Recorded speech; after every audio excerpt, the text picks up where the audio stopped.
this talks about gaps, which I've already said, but more quietly. Because I think gaps are where the interesting challenges are for information architecture. There are gaps between problems and solutions, between products and audiences, between perfection and pragmatism. I think it's our job to kind of work out what causes gaps, the differences that cause them, and the connections that might bridge them. And if during this talk I leave a long gap or a longish pause, that might not be a mistake, it might just be a brilliant metaphor. This talk's called Taxonomies, Tags and Trajectories, and it's really just three stories, I suppose, or three parts of the same story that describes how we've done information architecture at the BBC. Because the BBC is quite a big organisation, you know, we serve 26.7 million households in the UK. We've got lots of individual products and lots of diverse and separate audiences, so hopefully some of the lessons that we've learned will be helpful to you. And the first part of the story is inspired by this old English saying, because I thought, European crowd, I'll start with an English idiom, how can that go wrong? But I think as a mantra for information architects, this has got potential, it's got everything that we're interested in. It talks about the arrangement of things, putting things into places. We're interested in places too. The discipline of organisation is fundamentally connected to the understanding of things and the notion of place. So you'd think that I would love this saying, but I hate it. I hate it with a passion that is probably unjustifiable. And the reason that I hate it is because it's from the past. I think that's where it belongs, because the past was very different from now. In the past, we just used to put stuff in folders, and they were like actual, literal, physical folders. We took documents and we put them in folders, and we put the folders into filing cabinets, and they were like physical filing cabinets, and the filing cabinets were in buildings, and this is what the world was like. It was simpler. And sometimes the documents would be scripts, and we'd take the script out of the filing cabinet and learn our lines for the TV programs that the BBC made. And we record the TV programs onto tapes, actual, physical, literal tapes. And, this was a time when clouds were just weather. It was like a simpler, easier time. And yeah, I think that's probably described like the time where IA was born and progressed at that border between organising physical things and virtual things. And back then, hierarchy helped us keep stuff organised. The stuff that we learned from library sciences to keep things organised was like fundamental to us establishing a practice. We've been thinking about knowledge as emanating from trees since Adam and Eve plucked that apple off one. And we've been cutting down trees and turning the wood into paper and putting the paper into books made out of pages, arranged into chapters and put onto shelves for generations. So why shouldn't those skills that we'd learned from the real world, organising tangible objects, apply to websites? You'd think that a hierarchy would make sense, and that's how we arranged lots of websites in the past. At the BBC, we built lots of independent websites. But hierarchical taxonomy isn't the only type of taxonomy or arrangement of parts that there is. It's brilliant when you're dealing with physical objects, when you're bound by the laws of physics. When a book can only live on one shelf, you've got to control your vocabulary tightly, you've got to arrange your hierarchy and play by the rules of the world. And that's great, it's got strength, but there are also limitations to that. You arrange your structure. That's gone too far. You arrange your structures into a hierarchy, but that can lead to kind of segmentation and kind of siloed thinking. I like to think of these websites as like the 20th century equivalent of Towers of Babel. They were like independent information ecologies, so they made sense within themselves, but they didn't particularly talk to each other very well. I think that's probably because as information architects, we care about separation and simplification.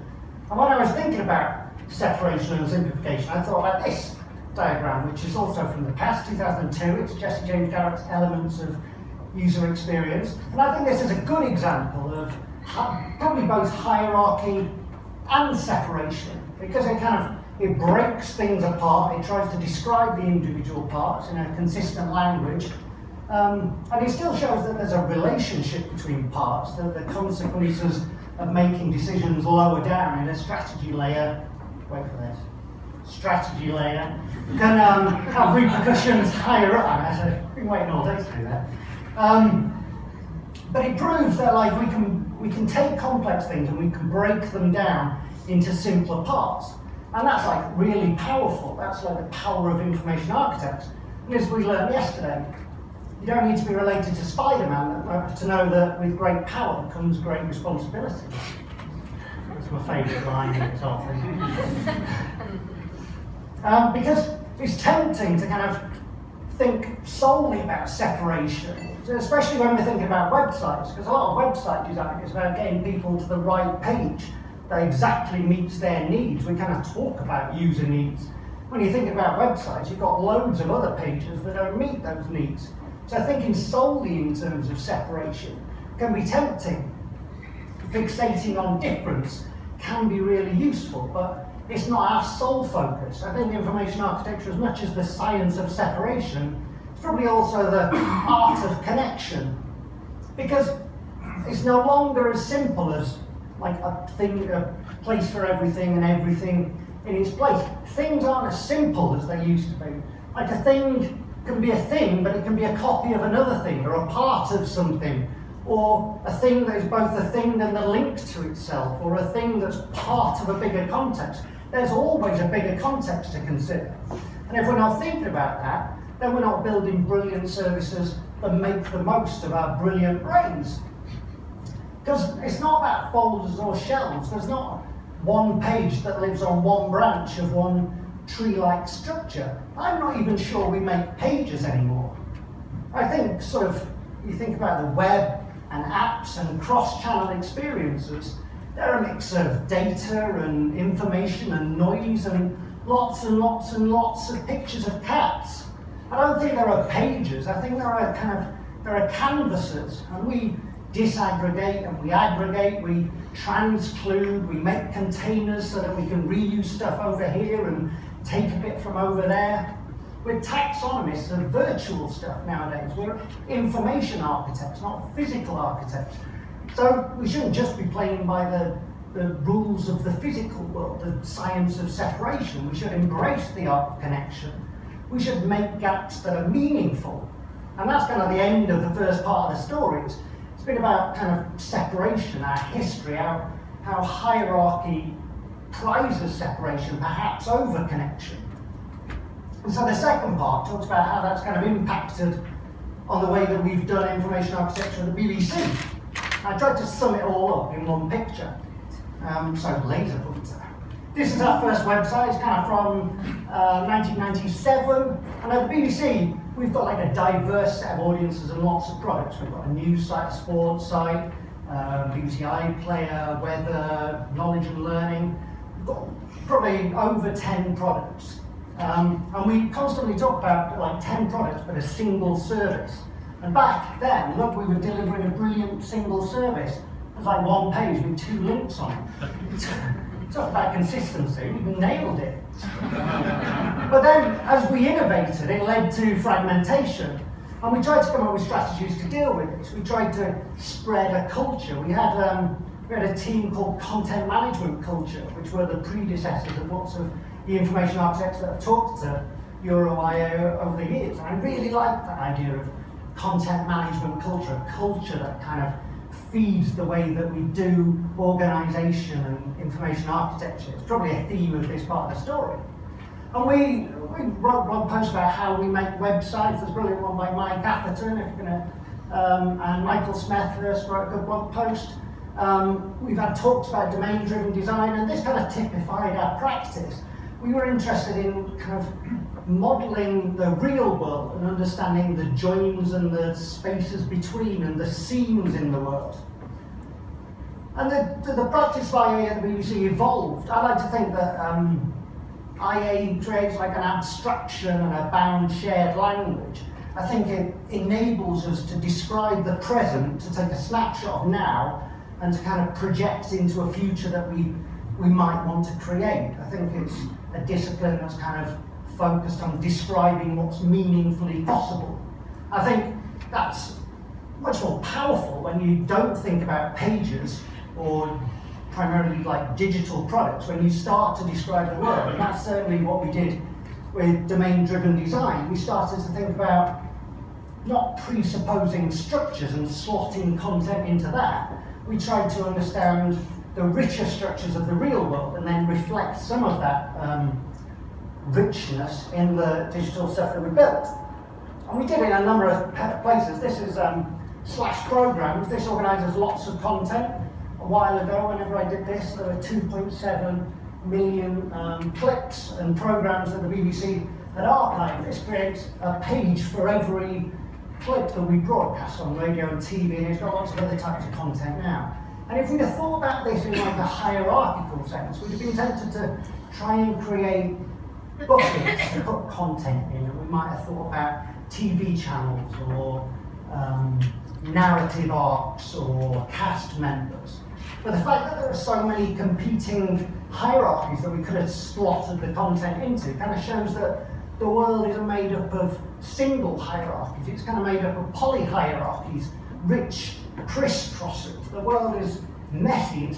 The world is more like a web than the old forest of the internet, kind of the trees, the hierarchical structures.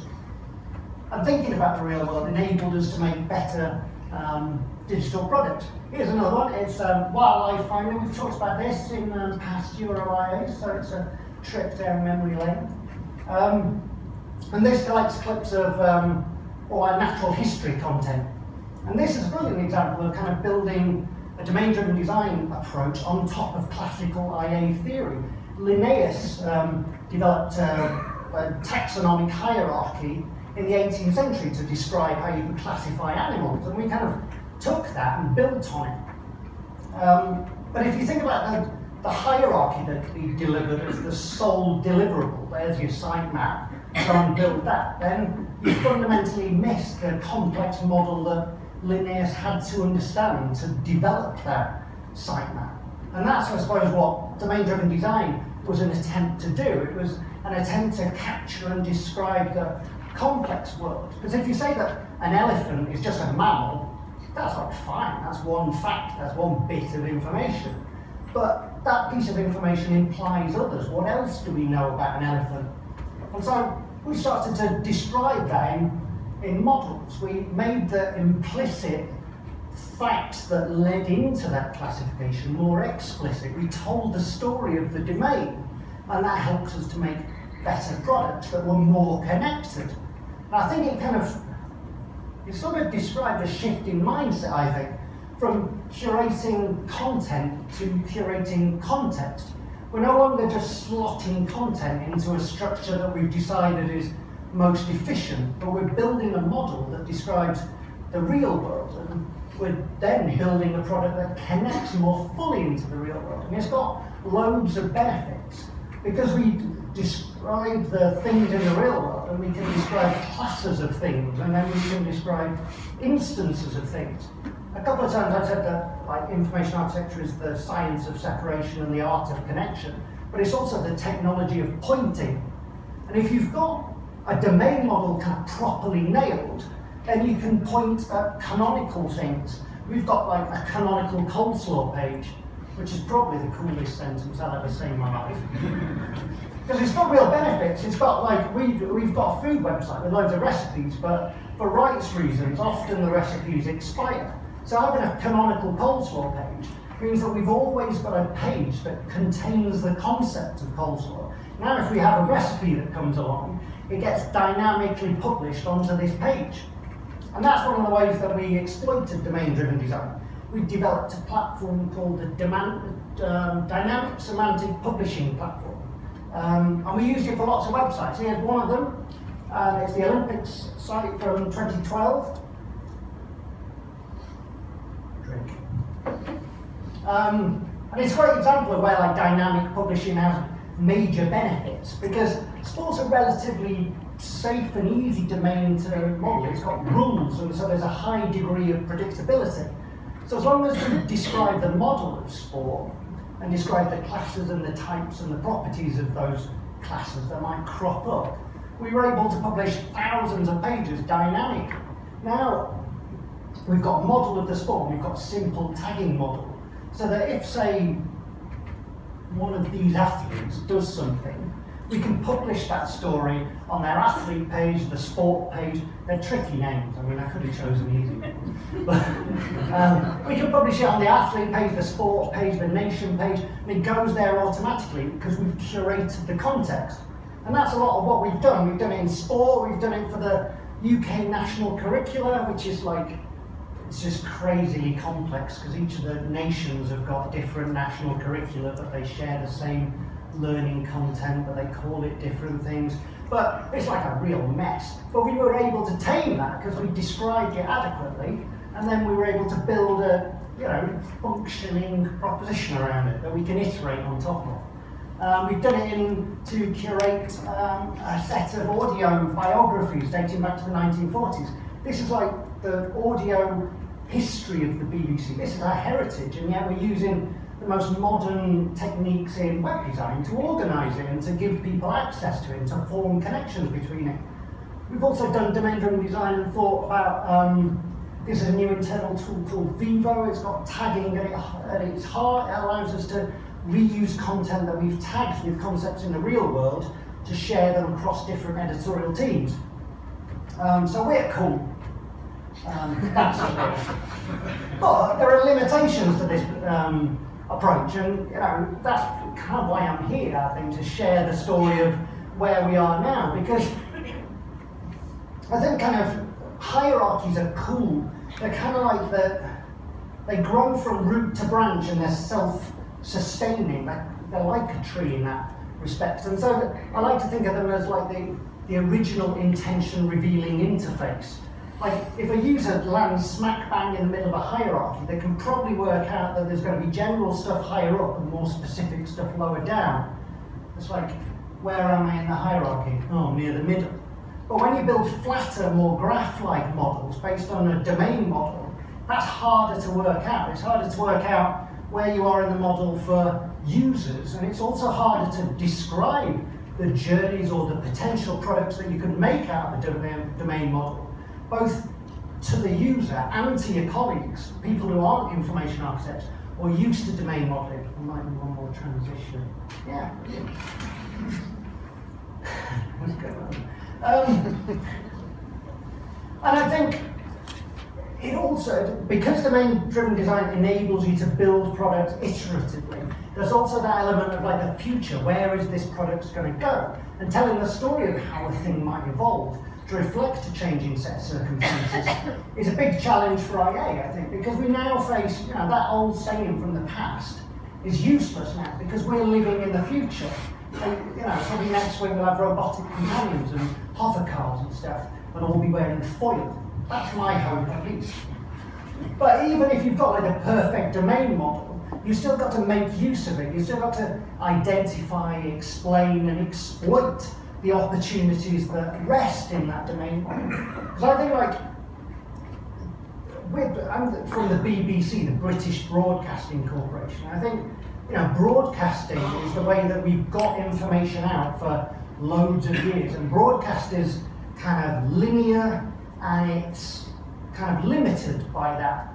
I think the web represents a new way to communicate with audiences. It offers much more permanence and much more connection. It offers to build a web, but only if we recognise that potential and build on it, because there are still gaps. Domain-driven design still kind of, it doesn't avoid the problem of gaps developing. If anything, it creates a tight model of a domain. You understand something, a specific area of the real world really with focus, but you can still fall into the trap of creating those towers of Babel, those single ecosystems that don't connect well into the next domain that comes along. I once joked that we needed to do generic domain-driven design.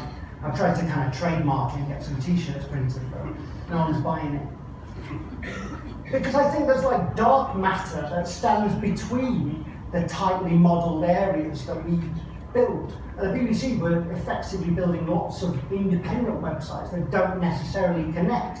So I started talking about this dark matter, the stuff that stands between us. It's 6 minutes on my time. It's not 5. And it's interesting that I use the metaphor of dark matter, because another team at the BBC started talking about gravity and the gravity that each of our products possessed. I think that's pretty good. This is like a visualization from our audience's insighting. Each petal represents a single product at the BBC. The white lines represent the connections between products. And you see there are much more joins within the domains than between them. And I don't know why this is. Maybe it's appropriate. Maybe it keeps users focused on what they've come to do. Maybe it's the depth that we've accrued from thinking taxonomically. Maybe it's because we build minimum viable products and we don't iterate on top of them. I think it's probably just because it's inevitable. There are always going to be gaps between the things that we make. There are always gaps between there's gaps between the places. They're the spaces. And we need to kind of tell the story of that, because I had up a slide that before I started, that the ideal web is a series of small things loosely joined. And that's great, that's like a strategy. But the problem is that culture eats strategy for breakfast. And most organisational cultures, as much as they will think about connections and the loose joins that stand between things, we're rewarded for making things, for focusing on the actual products rather than the connections between them. Information architectures are kind of living ecologies. They grow and they develop in the cultures that surround them. So how can we create a culture that's more focused on connections than on the things? Well, domain-driven design's got a few strategies. If you read that book by Eric Evans, there's some at the end of the book, but that book has got loads of examples about cargo transport, and it's pretty heavy going. So I picked a different one. I'm going to talk for 4 minutes, don't worry, about trajectories. And what's a trajectory? Well, it's a path that something follows as through space as a function of time. But really, it's a line. It's got a beginning, a middle, and an end. And I like to think of it as a story. I think stories are kind of fundamental to the practice of information architecture. I think that's what design is. It's kind of telling ourselves a story of the future and then devising ways to make that story factual rather than fiction. I think stories are perfect for another reason, because stories take you through time. In hierarchies, you throw someone into a journey between A and B and they can kind of make sense of it. But experiences always have an arc to them. They always evolve in time. And I think information architects, we like thinking about space, but time's like the missing dimension that we need to consider as we design. So, 3 minutes.